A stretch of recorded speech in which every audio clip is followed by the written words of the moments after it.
If I say rock and roll, what do you think about? There's a decent chance that the idea of rock and roll conjures up high-energy songs featuring electric guitars and drum kits. That's a pretty reasonable instinct. Many, though not all, rock and roll songs have those characteristics. If, on the other hand, I say jazz, you probably think of brass instruments, improvisation, and mean music teachers.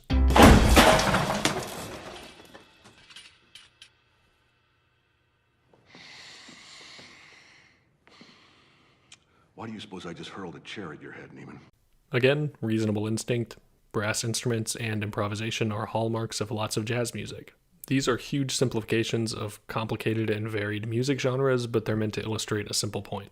The typical understanding of a genre basically consists of a list of characteristics. If we go down the list and a work of art checks most of the boxes, then hey, it must fit into that genre. Ed Sikov, our constant companion throughout this series, can help us develop this idea a bit more thoroughly. He introduces us to the idea of conventions.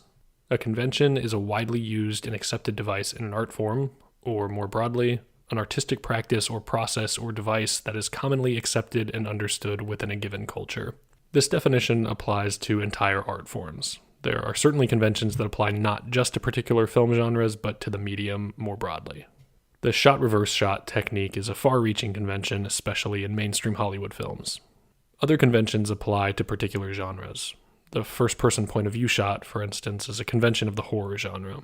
As a quick side note, this is a good time to mention that film conventions take all kinds of forms. Many conventions have to do with particular uses of the technical elements that we explored in the first 5 videos in this series, but there are also storytelling conventions. The plot of a teen film, for instance, is pretty likely to feature a big jock with a crew cut, or an overbearing teacher or principal as a central antagonist. But Sikov adds some nuance to the simplistic understanding of genre characteristics that we started with. First, he emphasizes the fact that conventions are widely used and accepted. There's nothing right or wrong about a particular technique. A filmmaker isn't doing something incorrectly if they don't follow a convention.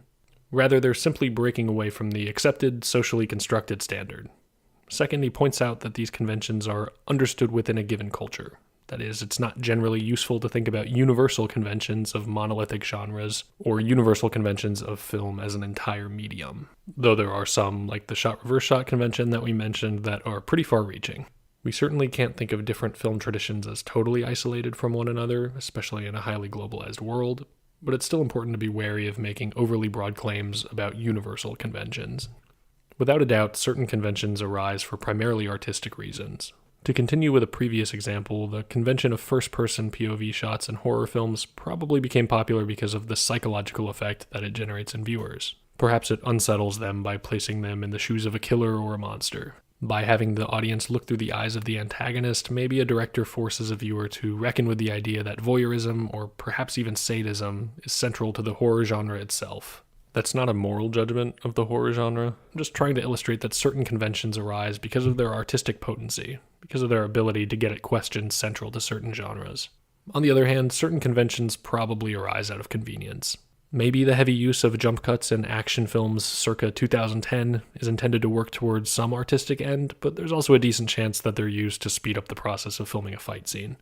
So we can do a lot with this basic idea of a genre as a set of characteristics or conventions. But our understanding of how we group works of art together, how we think of films as parts of historical traditions rather than as isolated creations, can be deepened if we go beyond this straightforward definition.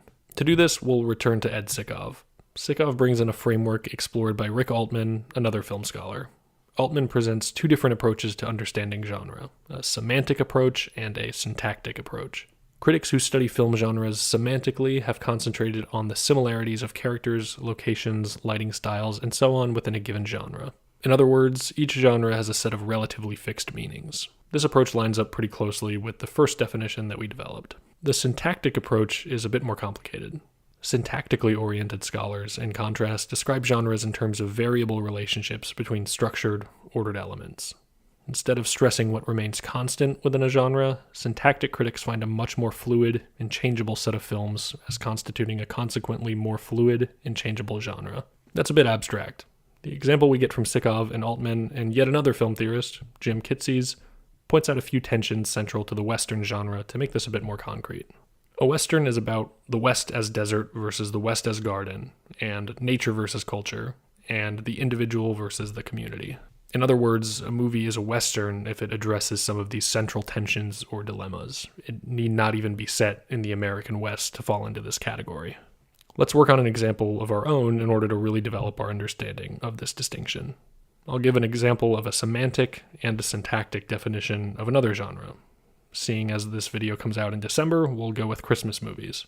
A basic semantic definition is pretty easy to come up with because there are some features that Christmas movies tend to share.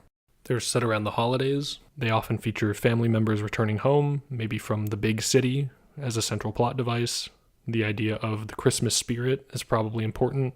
Maybe Santa Claus or elves make an appearance. And reds and greens and warm lighting probably persist throughout the film. A syntactic definition, on the other hand, is not quite as straightforward to come up with because we can't just list off common features of Christmas movies. But if we look below the surface of these features, we can start to see some tensions emerging. Maybe an emphasis on Santa and the Christmas spirit underscores the relationship between belief and cold hard logic.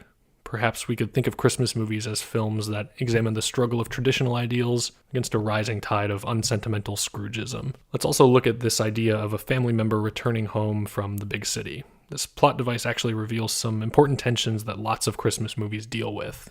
Maybe a Christmas movie is any film that addresses the relationship between individual agency and the obligations that come from being a member of a family. Maybe it's about the tension between the possibility of self-reinvention and the inevitability of return. Can we make something new of ourselves, or will we always, no matter what, go home for the holidays? This example illustrates an important point. We don't have to choose between being semantic or syntactic theorists of film genre. Identifying coming home for the holidays pointed us towards the dichotomy between self-reinvention and inevitable return. I think this shows that the semantic and syntactic approaches can work in tandem. There are likely to be common features of films that we group together, but there's a good chance that those common features can point us towards important tensions. By this point, we've developed a pretty thorough understanding of how we might define genre and applied our two paradigms to a range of genres. So how can we use this understanding of genre to make sense of a film, to understand how a work is delivering meaning? Perhaps the simplest way to apply some of these methods is to allow our ideas about a genre to scaffold the initial questions that we ask about a film. If a film seems to be presenting itself as a Western, it's probably worth looking into what it's saying about nature versus culture, and the individual versus the community, to use the framing that we're given by Sikov. But understanding genre is perhaps even more useful when we're trying to make sense of films that challenge our expectations. If you read film reviews, you've probably come across critics describing movies as subversive. But what are these films subverting? In many cases, critics are pointing out the way in which a film goes against the expectations set up by earlier films that we perceive as entries in the same genre. By forming some ideas about what a particular genre entails, perhaps using both a semantic and a syntactic approach to do so, we can equip ourselves to understand how a film is challenging our expectations, how it's using our preconceived ideas to make a point about a particular theme, about a particular genre, or even about film itself. This gets at one of the most interesting things about genre. We can't really apply it to individual films because our understanding of a particular genre is created by a history of other films that we group together. Up to this point in the series, we've focused on technical elements, shot composition, editing, cinematography, and so forth. These are things that we can think about within the context of a single film.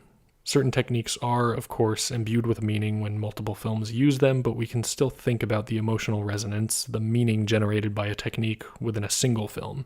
It's not really the case with the idea of genre. We can't reflect on how a film fits into a mold without having a thorough understanding of that mold. We can't understand how a film challenges our expectations without knowing what those expectations are. And this is where film studies gets really interesting. We've built up an understanding of the building blocks, technical elements that make up particular films, but considering genre is our first real step towards broadening our perspective, towards looking at multiple films in conjunction with one another. By adding genre to our analytical toolkit, we've equipped ourselves to start thinking about the story of cinema beyond the individual films that make up its history. Thanks for watching.